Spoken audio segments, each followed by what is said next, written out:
आज क्या बात है, आज अग्निकुंड पे तुम्हारे कोई देश का छतरी जोधा क्या हुलियर की आप चढ़ाई क्या है?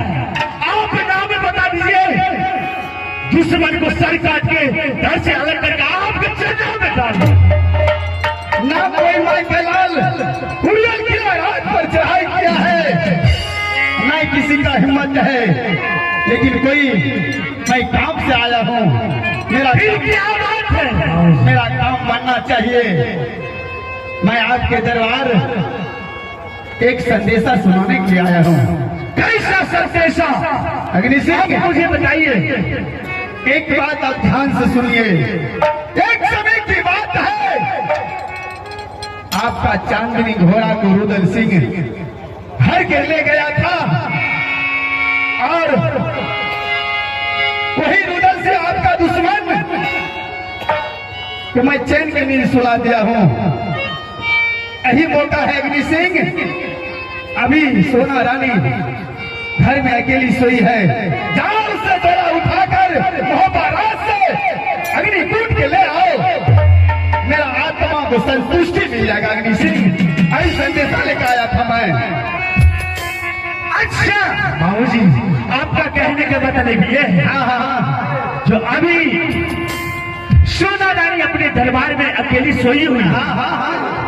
अच्छा, जिस समय रुदल सिंह ने मेरे नील बछड़े को मार पीट के ले गया, मैं उसी दिन कसम खाया था सोना रानी को अपने जीवन साथी और दुल्हन बनाने की कसम खाया था। यही मौका है अग्नि सिंह, यही मौका है, मौका का फायदा उठाओ, यहाँ से जल्दी जाओ महाराज और उसे मेरी बहू मेरी पुतू बनी जाओ सोई है उसे उठा लो अग्नि सिंह, मेरा आत्मा को संतुष्टि मिल जाएगा। जाओ। हाँ बोलो। आप सच बोल रहे हैं? सच नहीं, हम कभी झूठ बोलते हैं, कि भाई हमारे बात पर विश्वास नहीं है। अभी जाइए, अभी जाकर आप देख लीजिए ये बात सच है कि झूठा है।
बोलिए बाबूजी। ठीक है, तुम हमारे बात मानकर अभी यहाँ से जाओ महाराज।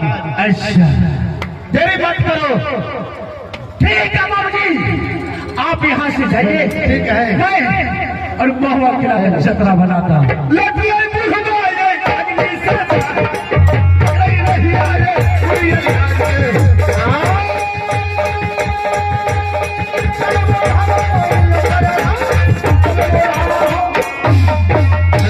अरे यहाँ के चर्चा जोड़ी ये हमारे छोड़ो आगे क्या बेटा छियै भैया राजे थे बउका मरद में नाम छियै भैया बिना आगे नहीं सीखा बढ़िया चले आगे महाकाल भैया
खेला का ट्रस्ट यहाँ तक आ गया है।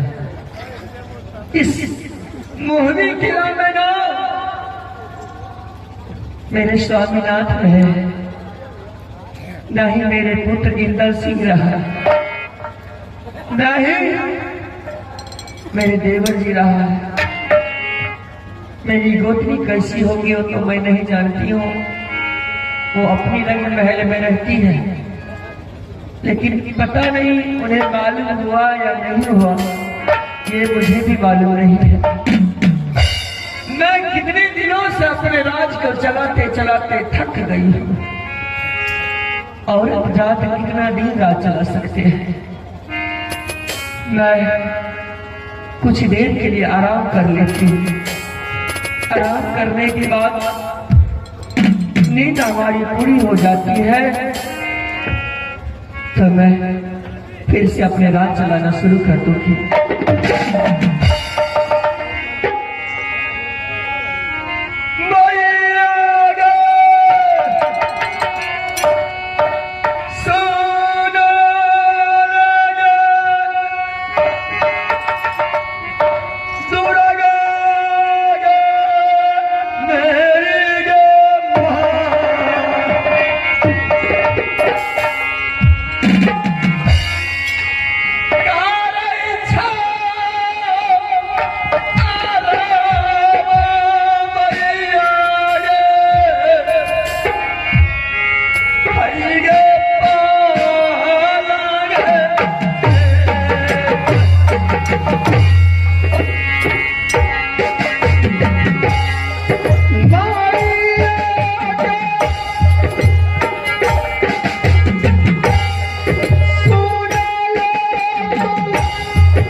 सोनारा ने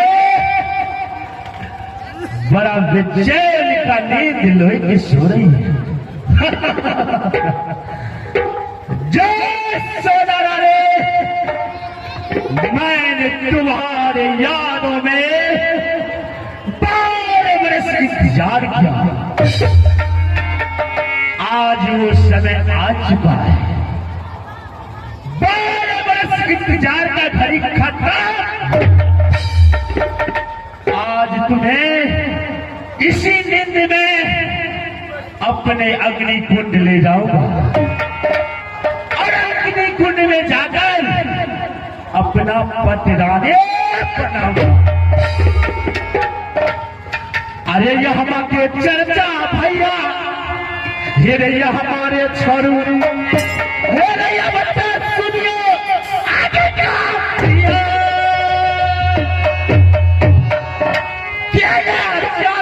बाबू बिगया गनी सिंह मेरे पतरानी बनाई भाई सोना रानी क्या वो समय बेटा है राजपूत के तोला उठा भाई अग्नि महाराजा तोला उठा भाई हो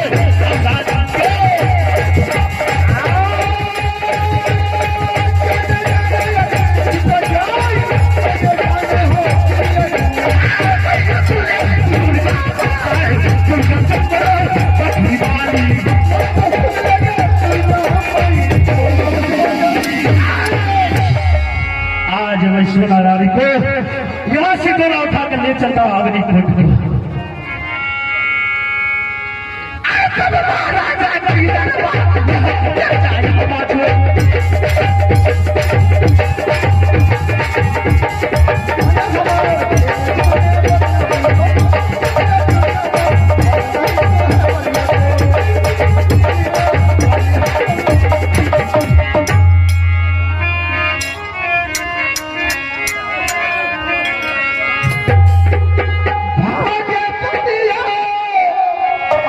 Oh,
अब अपना ध्वनि ना इस जंगल में रमा लेता हूँ और थोड़ा देर जाप करता हूँ, तो इसके बाद फिर मैं अपने कुटिया पे चला जाऊंगा। हाँ हाँ, जेकर नाम ना भिखारी है वो कर लोग का भिखारी, जेकर नाम ना भिखारी है वो कर लोग का भिखारी, और जेकर नाम ना भिखारी है, वो कर लोग का भिखारी। राही जो सिर्फ भगवान के, हाँ राही जो सिर्फ भगवान के, निर्मल के मुँह में हाथ, जेकर नाम ना भिखारी है,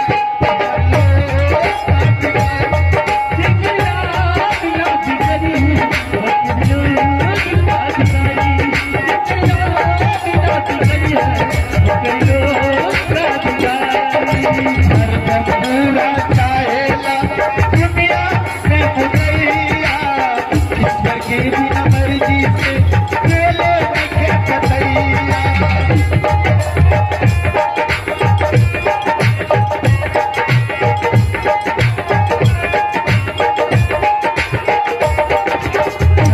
पूरा चाहेला दुनिया के मुदैया, ईश्वर के बिना मर्जी से खेले रखे कतैया।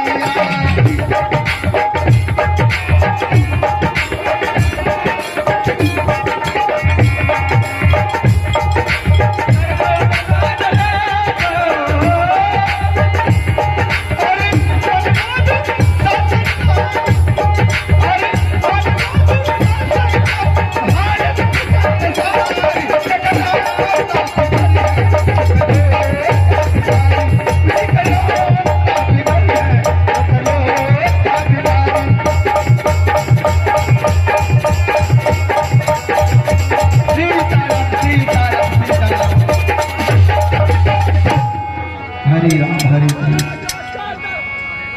ओम नमः शिवाय।